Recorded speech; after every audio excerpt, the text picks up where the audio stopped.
Kemunduran Islam di Spanyol. Andalusia merupakan titik awal persebaran Islam di Eropa.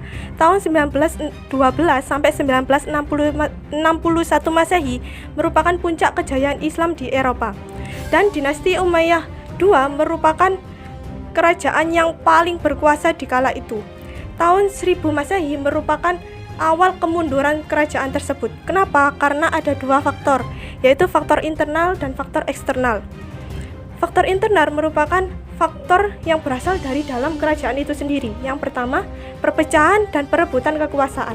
Perselisihan antara sang penguasa akibat perbedaan etnik, golongan, dan perbedaan pandangan sehingga terjadilah 20 kali pergantian khalifah yang terjadi sangat singkat. Yang kedua, kepemimpinan khalifah. Mereka tidak mampu memelihara stabilitas politik dan pemerintahan sehingga mulai terpecahlah dan melepaskan diri menjadi dinasti-dinasti kecil yang disebut Muluk al-Tawaif. Yang ketiga, munculnya dinasti-dinasti kecil itu tadi, sehingga terjadilah persaingan antara dinasti tersebut karena adanya adu domba sang penguasa Kristen yang mulai menyerang satu persatu dari dinasti itu, sehingga Islam mulai hilang dari daerah Spanyol. Yang keempat, karena kesulitan ekonomi. Khalifah hanya mementingkan kepentingan pribadi dan tidak mementingkan kepentingan rakyatnya. Belum lagi biaya perang yang sangat besar, sehingga pendapatan negara hanya digunakan untuk foya-foya khalifah tersebut. Yang kedua, faktor eksternal, berarti faktor yang berasal dari luar kerajaan itu. Yang pertama, faktor Islam dan Kristen. Kerajaan Kristen selalu dan ingin menyerang Islam. Diawali dengan menyerang dinasti-dinasti kecil itu tadi, sehingga hanya tersisa satu kerajaan, yaitu kerajaan Granada yang mampu bertahan kurang lebih 2 abad. Namun, kerajaan tersebut dapat juga dikalahkan dan ditaklukkan oleh kerajaan Kristen. Yang kedua, faktor geografis. Spanyol merupakan daerah terpencil di dunia dibandingkan negara-negara Islam lainnya, sehingga selalu berjuang sendirian dan tidak mampu membendung serangan dari kerajaan Kristen. Selanjutnya, bagaimana akibat dari keruntuhan tersebut? Selanjutnya akan dibahas oleh rekan saya, Eli. Saya akan melanjutkan materi dari Mei, yaitu akibat dari kemunduran peradaban Islam di Andalusia. Ada 2 faktor, yaitu kondisi umat Islam saat itu benar-benar sangat memilukan. Karena apa? Karena hampir seluruh umat Islam mengungsi ke daerah Granada. Yang kedua, yaitu sebagian kekuasaan Islam berupaya untuk meninggalkan atau hijrah dari Andalusia menuju ke negeri-negeri Islam terdekat. Namun, sebagian umat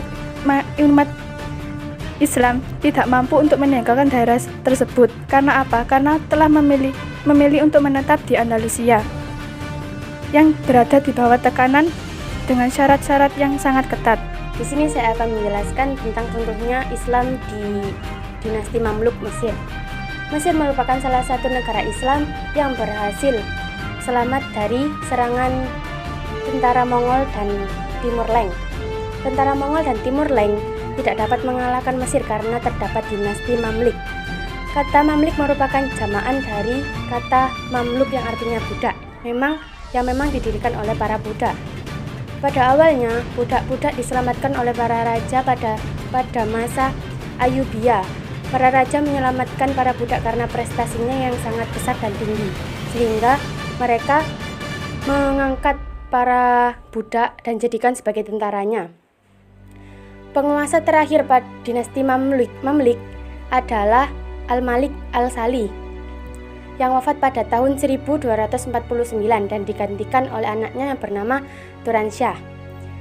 Turansyah, sayangnya dia terlalu dekat dengan tentara Kurdi sehingga membuat tentara Mamluk merasa terancam keberadaannya, sehingga mereka merencanakan pembunuhan terhadap Turansyah dan dipimpin oleh Aibak dan Aibar. Dan terkejutnya, rencana tersebut berhasil. Mereka berhasil membunuh Turansyah. Dengan persetujuan Mamalik, istri dari Turansyah yaitu Syajar al-Dur menggantikan posisi Al-Malik sebagai raja selama 80 hari. Kemudian ia menikah dengan Aibak, yakni tak lain adalah orang yang membunuh suaminya. Syajar al-Dur kemudian menyerahkan tahta kerajaannya kepada Aibak. Berikut ini merupakan faktor-faktor yang menyebabkan runtuhnya dinasti Mamluk di Mesir. Yang pertama, konflik internal istana. Gaya hidup mereka yang sangat mewah dan berlebih-lebih, yang lama-kelamaan dibebankan kepada rakyat mereka dengan membayar pajak yang sangat tinggi, menyebabkan runtuhnya dinasti ini. Yang kedua, yakni merosotnya perekonomian negara dengan penguasa memeras pedagang dan membelenggu para petani sehingga lunturnya semangat kerja mereka, dan egoisme para petinggi Mamluk dalam bidang politik. Yang ketiga, kegagalan mereka dalam membendung serangan dari orang-orang Portugis. Yang keempat, munculnya kekuatan Utsmani yang mengakhiri pemerintahan dinasti Mamluk ini. Dan yang paling inti dari semua permasalahan ini adalah para bangsawan dari Mamluk tidak lagi memegang teguh agama Allah. Saya akan melanjutkan materi dari Aisyah, yaitu akibat dari kemunduran peradaban Islam di Mesir. Mesir telah mengalami kekalahan telak pada tahun 1516 Masehi dan kemunduran halaman-halaman riwayat sejarahnya yang awalnya telah memiliki kekuasaan besar dan terjadi amruk. Semua negeri lalu berada di bawah pemimpinan atau pemerintah Utsmani. Saya akan menjelaskan tentang kerajaan Turki Utsmani. Kerajaan Turki Utsmani merupakan kerajaan Islam terbesar di Asia. Kerajaan ini terkenal setelah menaklukkan benteng Konstantinopel di bawah pimpinan Sultan Muhammad Al-Fatih pada tahun 1453. Namun, setelah wafatnya beliau, kerajaan Turki Utsmani mulai mengalami kemunduran, tepatnya ketika dipimpin oleh Sultan Sulaiman Al-Kunaini pada tahun 1520 sampai 1566. Setelah beliau wafat, beliau digantikan oleh Salim II, yaitu pada tahun 1666 sampai 1674, di mana raja ini dikenal sangat tidak berwibawa. Di sisi lain, kekalahan pertempuran di berbagai daerah dirasakan oleh kerajaan Turki Utsmani, dimulai pada tahun 1663 ketika kerajaan Turki Utsmani kalah melawan pasukan Spanyol, Bandulia, dan pasukan Seripaus. Kemudian pada tahun 1770, Turki Utsmani juga mengalami kekalahan ketika sebagian besar daerah kekuasaannya diambil oleh Rusia. Ketika pasukan Turki Utsmani melakukan pertahanan sekuat tenaga untuk mempertahankan kerajaannya, namun para kesultanan di kerajaan malah hidup bermewah-mewahan. Hal ini membuat perekonomian di kerajaan ini semakin menurun dan membuat masyarakat mengeluarkan mosi tidak percaya lagi kepada pemerintahan. Puncak keruntuhan dari kerajaan Turki Utsmani sendiri terjadi pada tahun 1914.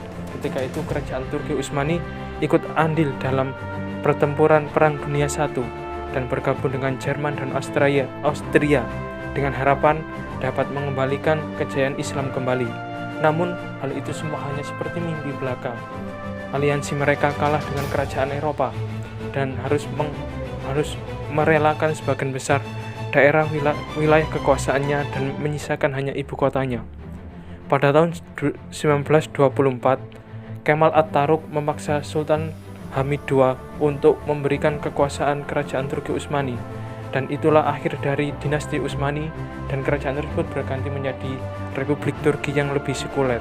Dan selanjutnya akan dijelaskan oleh teman saya Didin akibat dari keruntuhan kerajaan Utsmani.